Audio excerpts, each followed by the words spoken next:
Good morning, everyone. Now we are starting our new chapter, chapter number 5, coal and petroleum. So we use various material for our basic needs, and some of them are found in nature, and some of them which are made by human efforts, which is known as man-made. मतलब आपके पास दो तरह के material हो सकते हैं, one getting from the nature मतलब natural, and one which is artificial or produced by the man, which is known as man-made. in तो नेचुरल के अंदर आप क्या देख सकते हैं, जैसे आप देखोगे भाई प्लांट्स हैं, ऑर्गेनिजम्स हैं, आप कोई भी और जैसे एयर हैं, वाटर हैं, ये सब हमारे नेचुरल रिसोर्सेज हैं या नेचुरल मटेरियल्स हैं. जबकि मैन मेड में तो आप पता ही आपको, मैन मेड तो जैसे भी आपने जो कुछ भी बनाया आपके घर के अंदर जो आसपास दिख रहा है वो सब मैन मेड मटेरियल होता है. आपको यहाँ पर लिखना होगा जैसे कि एयर, वाटर, सॉइल, ये सब जो हैं वो नेचुरल होता है. ठीक है. So air, water and soil be exhausted by human activities. क्या ये ख़त्म हो सकता है? And you have already studied about water in class 7. Class 7 की तरह वाटर के बारे में पढ़ चुके था. Water is a limited resources हैं. क्या नहीं, मतलब इसके ऊपर से हम भी कह सकते हैं कि एग्जॉस्टिबल और इनएग्जॉस्टिबल दो हमारे पास रिसोर्सेज होते हैं. So in the light of the availability of the various resources in nature, natural resources can be broadly classified like inexhaustible and exhaustible. Inexhaustible मतलब जो कभी ख़त्म नहीं होंगे ऐसे sources. Resources are present in unlimited quantity in nature and are not likely to be exhausted by human activities. हम उसको ख़त्म नहीं कर सकते हैं, जैसे कि सनलाइट है, एयर है. Whereas we have exhaustible natural resources जो ख़त्म हो जाएंगे क्योंकि उनके जो अमाउंट ऑफ रिसोर्सेज हैं वो लिमिटेड हैं, and they can be exhausted by human activities. For example forest, wild life, minerals, coal, petroleum, natural gas, ये सब बहुत लिमिटेड होता है, जिसको आप जितना ज़्यादा यूज़ करोगे उतना वो ख़त्म होता जाएगा, एग्जॉस्ट होता जाएगा. For example we have given activity. You take some containers, fill them with popcorn, peanuts, roasted grams, toffees, whatever. Divide students into groups of 7 each, and further divide each group into 3 subgroups containing 1, 2, and 4 students. ठीक है. Now label them as first, second, and third generation respectively, and these subgroups represent the consumers. So as population is growing, the second and the third generation have larger numbers of consumers. आप देखें जैसे जैसे time pass होता जाएगा, जैसे जैसे नई नई जनरेशन आती जाएगी, नंबर्स जो हैं वो इंक्रीज होते जाएंगे. So put one full container for each group on a table and ask consumer of the first generation from each group to consume eatable from the container of their group. Then ask the second generation consumers. Then from each group to do the same and ask students to observe carefully the availability of eatables in each container. If something is left in the containers, ask the third generation from each group to consume it. Now finally observe whether all consumers of third generation got eatables, and also observe if anything is still left in any containers. तो आप देखें यहाँ पर आपने ये जो groups थे आपने उसको डिवाइड कर दिया 1 to 7 ग्रुप्स के अंदर, फिर उसको सब ग्रुप में डिवाइड कर दिया, फिर 1 by 1 आपको एक एक ग्रुप में से फर्स्ट जनरेशन, फिर सेकंड जनरेशन, फिर थर्ड जनरेशन का आपको बोलना है कि वो अपने कंज्यूमर्स में जो ईटेबल्स हैं, whatever you have taken, peanuts हैं या चॉकलेट्स हैं, व्हाटएवर वो ले. तो आप देखेंगे कि थर्ड जनरेशन का नंबर आते आते शायद तो वो खाली हो चुका होगा. So assume that the eatables in the container represent the total availability and of an exhaustible natural resources like coal, petroleum और natural gas.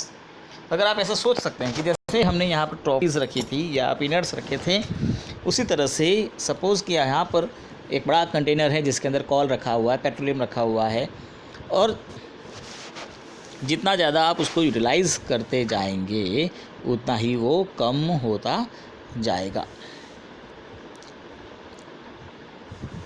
So each group may have different consumption pattern And are the earlier generation of any group too greedy?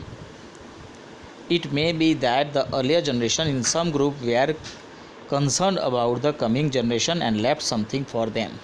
इसका मतलब ये हुआ कि जो भी generation, suppose first generation है, उनको ये सब कुछ मिला है, तो ऐसा नहीं है कि वो सब कुछ यूटिलाइज कर दे. They have to save for the next generation, otherwise next generation will not get anything to use. So in this chapter we will learn about some exhaustible natural resources like oil, petroleum and natural gases. ये ऐसी products हैं बच्चों जो ख़त्म हो जाएगी, exhaustible है, मतलब आप जितना ज़्यादा यूज़ करेंगे उतना ही जल्दी ये ख़त्म हो जाएगी. So if you are using it vigorously and unlimited, then the future generation will not get any type of this product. And these were formed from the dead remains of living organisms, so they are called fossil fuels. How it is formed, ये किस तरह से बनी होगी, अगर आप इसके बारे में सोचें या तो पता होगा आपको, अगर नहीं पता तो मैं आपको बताता हूँ कि this is formed by the dead remains of the organisms which are lived numbers of years ago, thousands millions of years ago जो ऑर्गेनिजम्स थे, they buried under the crust of the layer due to some reasons, and slowly they are converted into coal or petroleum or natural gas. And now we are starting to use it very unthinking, or you can say that vigorously we are using it. And now this is the threat to the earth or to the peoples. Now it will be exhausted in near future. वो नए आने वाले समय में ख़त्म हो जाएंगे. तो हमारा फर्स्ट टॉपिक इसके अंदर, चैप्टर के अंदर है, वो है coal. So you may have seen coal or heard about it. It is the hard as stone and it is black in colour. तो जो कॉल होता है, देखो दो तरह के कॉल होते हैं, एक होता है मिनरल कॉल और एक होता है charcoal.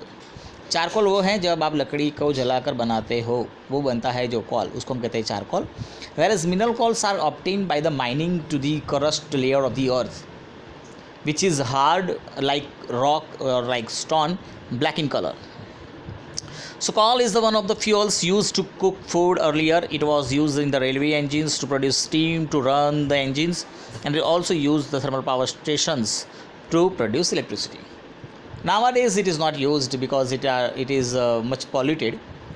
The thing is that कि numbers of years ago, मतलब you can take suppose 100 years, 100 years, and last 200-300 years से हम इसको जो है वो यूज़ करना स्टार्ट किए कॉल को. Now coal which is use for the railway engines. Railway engine में अगर आप देखें कि जो you have seen some movies also, old अगर मूवीज़ आप देखें तो उसके अंदर सीन आता है रेलवे इंजन चलाने के लिए they are using coal. Then after जो थर्मल पावर स्टेशंस हैं जिसमें इलेक्ट्रिसिटी प्रोड्यूस की जाती है, वहाँ पर भी एनर्जी के लिए कॉल का यूटिलाइजेशन होता था.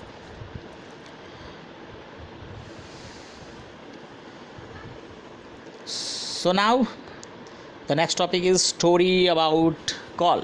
तो अबाउट 300 मिलियन ईयर्स अगो, देखो कितने याद लें, 300 और मिलियन है मतलब 3000 लाख साल हुए, 3000 lakhs years ago. The earth had dense forest in low-lying wetland areas. अर्थ के ऊपर चारों ओर फॉरेस्ट एरिया था. And it to the natural processes like flood हो सकता है, लाइक अर्थक्वेक्स हो सकते हैं. This forest got buried under the soil. और ये सब जो फॉरेस्ट थे वो सॉइल के अंदर डूब गए या गड़ गए, वॉट एवर. एंड दे वे आर कंप्रेस्ड, और वहाँ पर उनका कंप्रेशंस हुआ. And the temperature also rose as they sank deeper and deeper. और जिस तरह से उनके लेयर नीचे और नीचे और नीचे जाते गए, उनके ऊपर जो टेम्परेचर था वो इंक्रीज़ हुआ. Due to high temperature and high pressure they are converted into coal. So as coal contains mainly carbon, the slow process of conversion of dead vegetation into coal is called carbonization. Very very important topic guys. Carbonization कई बार exam में आया हुआ topic है. Carbonisation क्या होता है, तो ये जो कॉल होता है उसके अंदर कार्बन प्रेजेंट होता है और उसका जो डेड वेजिटेशंस थे उनका कॉल में जो कन्वर्जन हुआ उसी को कहा जाता है carbonisation. Since it was formed from the remains of the vegetation, call is called fossil fuels. इसको हम फॉसिल फ्यूल्स कहते हैं. ठीक है, तो इस तरह की माइंस होती है कॉल की, आपने देखी होगी. ठीक है, उसमें से फिर कॉल को निकाला जा सकता है. So when heated in air, call Burns and produce mainly carbon dioxide. जब आप उसको गर्म करते हैं या जलाते हैं तो कॉल जो होता है उसमें से कार्बन डाइऑक्साइड गैस निकलता है. Coal is processed in industry to get some useful products. तो अब कॉल जो होता है उसमें कुछ अलग अलग प्रोडक्ट्स जो हैं वो ऑब्टेन की जा सकती हैं in the industries like coke, coal tar and coal gas. तो कॉक क्या होता है बच्चों? तो it is a tough porous and black substance. जो कॉल होता है उसको आप सर्टेन टेम्परेचर के ऊपर गर्म करते हैं तो उसमें से एक गैस निकल जाता है, एक टार निकल जाता है, और जो बचता है उसको हम कहते हैं coke, which is black porous substance which is pure form of carbon. Coke is use in the manufacture of steel and in the extraction of many metals. तो वो स्टील के प्रोडक्शन में भी और कई सारे मेटल को प्रोड्यूस करने में यूटिलाइज होता है. एक्सट्रैक्शन मतलब कि जो मेटल्स आपको मिलती है वो प्योर फॉर्म में नहीं होती है, उसको प्योर करने के लिए भी ये यूटिलाइज होता है. Second we have is coal tar. It is a black thick liquid with unpleasant smell. Unpleasant smell मतलब bad smell. ये एक black thick viscous liquid होता है. It is a mixture of about 200 substance. इसके अंदर 200 substance से ज़्यादा substances mix होते हैं. Products obtained from the coal tar are used to starting material for manufacturing various substance like dyes, drugs, explosive perfumes, pesticides, paints, photographic materials, roofing materials etcetera. तो ये सब जो हैं डेली नीड्स जो होते हैं वो आपको यहाँ से कॉल टार में से मिल सकते हैं. Interestingly naphthalene balls use to repel moths and other insects are also obtained from the coal tar. अगर आपने देखा होगा आपके घर के जो नैप्थलीन के बॉल्स होते हैं जो इंसेक्ट को दूर करने के लिए यूटिलाइज किया जा सकता है, आपने कपबोर्ड्स में देखे होंगे, वो जो होगा वो कॉल टार में से ऑब्टेन किया जा सकता है. And the last one is coal gas. Guys, the coal gas is obtained during the processing of coal to get coke. जब आप कॉल को गर्म करते हैं कॉक बनता है और जो गैस निकल जाता है उसी गैस को कहा जाता है coal gas. And it used as a fuel in many industries. कई सारी इंडस्ट्री में इसको यूटिलाइज किया जा सकता है. Situated near the call processing plants. ठीक है, तो ये था पूरा जो हमने टॉपिक आज जो डिस्कस किया वो था बच्चों कॉल के बारे में. And later on we will discuss about the petroleum and then after gases के बारे में देखेंगे. And I will send you the exercise from the chapter number 4 and you have to write down in the your science notebooks. Okay guys, चलो bye bye everyone.